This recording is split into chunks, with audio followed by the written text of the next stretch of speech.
ব্যবহারের কথা হাদিসে রয়েছে যে সাহাবিয়াতগণ ব্যবহার করতেন। আর যখন নবী সাল্লাল্লাহু আলাইহি ওয়াসাল্লাম ইয়া মাশারা নিসা তাসাদ্দাকনা, হে মহিলারা তোমরা সাদকা করো, দান খেরাত করো, ফাইন্না উরিদুকুন্না আকসার আলী নার, তোমাদেরকে আমি জাহান্নামে সবচেয়ে বেশি দেখেছি, সংখ্যাগরিষ্ঠ দেখেছি।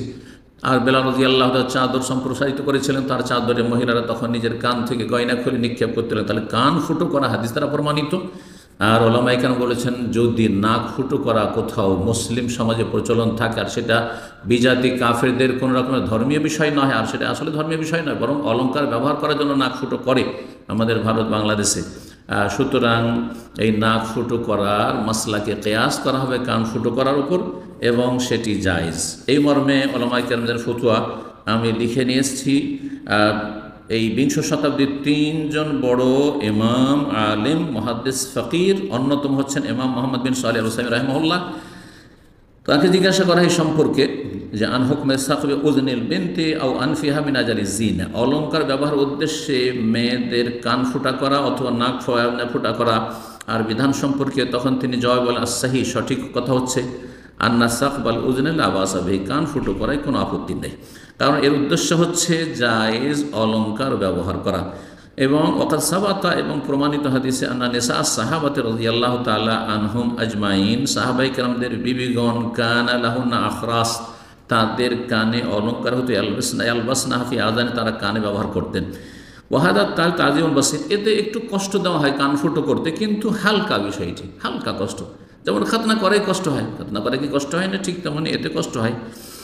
আর সেটা যদি ওয়াইদা সকিবা ফি হাদিস সিগারে সারাবুর ওহসারি আনার, যদি একেবারে শিশু অবস্থায় কান ফুটো করা হয় তাহলে তাতে কোনো কষ্ট নেই। তারপরে তিনি আম্মা সাকবুল আনফে, নাক ফুটো করা সম্পর্কে বলছে ফাইন্নী লা আযকুরু ফীহি লি আহলিল ইলমি কালামান, আইম্মায়ে কেরাম যে রয়েছেন তাদের সালাফদের যুগ থেকে শুরু করে এমন কোনো ইতিবাচক নেতিবাচক কোনো কথা পাই না। তার মানে আরব দেশে কোনো প্রচলন ছিল না, আর আগেও প্রচলন ছিল না নাক ফুটো করার। এই নাক ফুটো করাটা সাধারণত আমাদের ভারত মহাদেশে দেখা যায়, বিশেষ করে ভাষাভাষী সমাজে আরও বেশি দেখা যায়। তিনি একটি কথা বলেছেন যেটা ওনারা বলেননি, ওয়ালাকিন্না ফিহা মুসলা ওয়া তাশবিহু লিল খালকা, যদিও তাতে একটু চেহারার বিকৃতি নাক ফুটো করায় আর তাতে যেন একটা অঙ্গে আঘাত করা হচ্ছে, মুসলা করা হচ্ছে, আমার এটি মত। ওলা আল্লাহ গাইরুনা লা ইয়ারা যালিকা, আমার ধারণা যে আমি যে কথাটি বললাম এটি অন্যরা কেউ এই মত পোষণ করবেন না, মানে এতে কোনো আপত্তি করেন না, কিন্তু আমার একটু এই ক্ষেত্রে মনে হচ্ছে যে তাতে একটু চেহারার বিকৃতি হচ্ছে নাক ফুটো করায়। কিন্তু তারপরে বলছে ফাইদা কানাতিল মারআতু ফি বালাদিন, যদি মুসলিম মহিলা এমন কোনো দেশে অবস্থান করে ইউআদ্দু তাহলিয়াতুল আনফি ফিহা জিনাতান ওয়া তাজাম্মুলান, সেখানে নাকে অলংকার ব্যবহার করাকে সাজ মনে করা হয় এবং সেটা সৌন্দর্য মনে করা হয়, অলংকার ব্যবহার প্রচলন থাকে, প্রথা থাকে, ফালা বাসা বিসাকবিল আনফে, তাহলে নাক ফুটো করায় কোনো আপত্তি নেই, লিতালিকিল হিলিয়াতি আলাইহি, নাকে অলংকার ঝুলানোর জন্য। মাজমু ফাতওয়া ইবনে উসাইমিনে তিনি এই কথা বলেছেন। শাইখ ইবনে বাজ রাহিমাহুল্লাহকে যখন জিজ্ঞাসা করে তিনি বললেন না লাউ ফিহি বাসান, কেউ যদি কান ফুটো করার মতো নাকও ফুটা করে তাতে কোনো আপত্তি আমি মনে করি না। আর এই আসল হচ্ছে এটি জায়েজ যদি সেটি মুসলিম সমাজে প্রচলন থাকে আর সেটা অমুসলিমদের কোনো ধর্মীয় কোনো বিষয় না হয়ে থাকে, আর সেটি ধর্মীয় বিষয় নয়। মদিনার বড় মুহাদ্দিস এবং আমার সরাসরি 2 বছরের হাদিস ফ্যাকাল্টির ওস্তাদ এবং মসজিদে নববীতে কুতুবুস সিত্তা বুখারী থেকে শুরু করে ইবনে মাজাহ পর্যন্ত সমস্ত হাদিসের দার্স তিনি দিয়েছেন। আর আমি যখন ছাত্র ছিলাম আজকে থেকে 33-32 বছর আগে, তখন সহিহ মুসলিমের দার্স ধারাবাহিক দার্স চলছিল, সেই দার্সে আমি উপস্থিত মসজিদে নববীতে।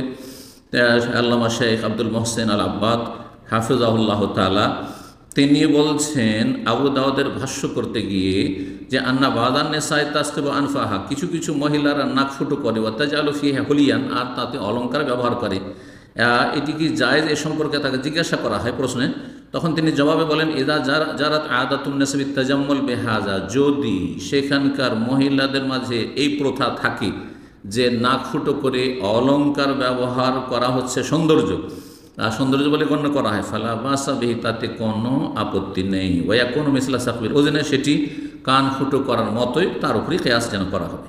ওয়াকান হাজা মওজুদান হাত্তা আজমান করিবা, বলছেন যে আর এটা বিদ্যমান ছিল এমনকি কিছুদিন পূর্ব পর্যন্ত এরকমটা ছিল। ওয়ালাকিন্নাহু তুরকা ফি হাজা জামান, বলছেন আরব দেশে এটা এখন পরিত্যক্ত, কিন্তু আগের যুগে আরবরা কেউ করতো, এই কথা বলছেন তিনি। জি, তো এর সার কথা তারপরে তিনি বলছেন আন্নাহুল্লাহ হারাজা ফি সাকবিল উজনে আবিল আনফিল ইজনা, কান বা নাক ফুটো করায় কোনো অসুবিধা নেই। তারপরে আরও বলছেন যে ঠিক আছে, নাক কান ফুটো করা তো ঠিক আছে, কিন্তু